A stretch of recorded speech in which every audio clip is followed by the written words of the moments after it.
Hello and welcome to Bags of Action. My name is Pete and this is a 5-minute Bags of Action review of Kiss Kiss Bang Bang from 2005. Now this film was the directorial debut of renowned screenwriter Shane Black.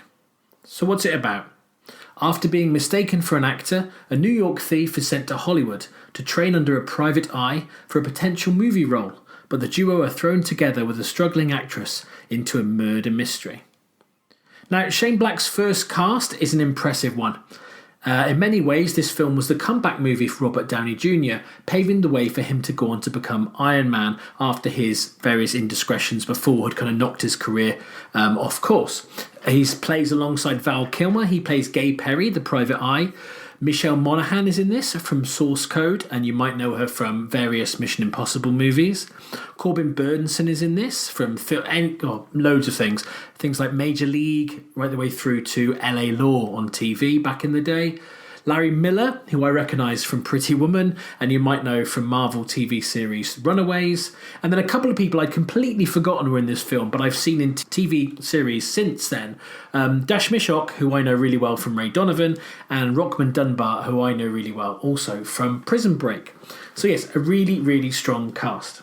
Now Shane Black has gone on to direct other things since then. He's done the underrated Iron Man 3, the superb The Nice Guys, and the missed opportunity that was The Predator.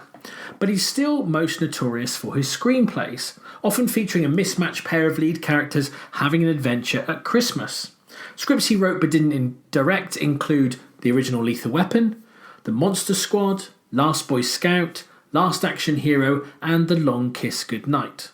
Now, despite his success, he suffers from crippling self-doubt, which has diminished his output, considering the length of his career and the size of those movies. I think he actually had the most money paid for a screenplay in history because his films were doing so well.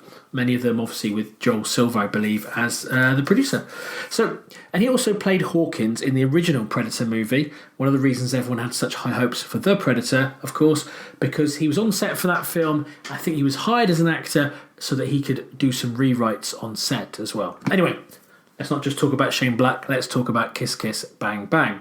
Now, the film is very loosely based on the novel Bodies Are Where You Find Them by Brett Halliday, and it leans into that gumshoe pulp territory a lot, with occasional nods also to Ian Fleming, who inspired the film's title.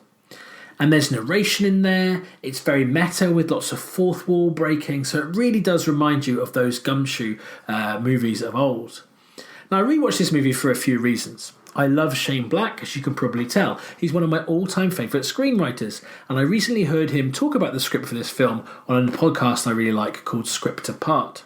I also recently watched the documentary film Val, which is about Val Kilmer's life. That film is peppered with his own video camera footage from childhood and behind the scenes on films, and this movie was mentioned in that. I recommend the film Val because it's a real eye-opener and an emotional look at a man who isn't at all what the media or his roles made you think he was. So watching this again, seeing Val Kilmer's performance now with a 2021 eye, rather than just thinking of him as the pretty boy that supposedly was awkward, from what I've been told, was a very different experience. So Kiss Kiss Bang Bang ticks off a lot of the Shane Black tropes I mentioned. It's a mismatched male couple, they must work together, it's Christmas, there's super sharp witty dialogue, some occasional misogynistic vibes if I'm honest, but also some ludicrous moments that win you over with a balance of charm and a cynical sneer. There's something about a Shane Black film where you just go, really? But it works. He gets away with stuff that most other writers can't. And actually reading his scripts is a joy because he's peppers it with comedy. He actually writes in a very different way to most screenwriters, almost like he's talking to you about what he's thinking of doing.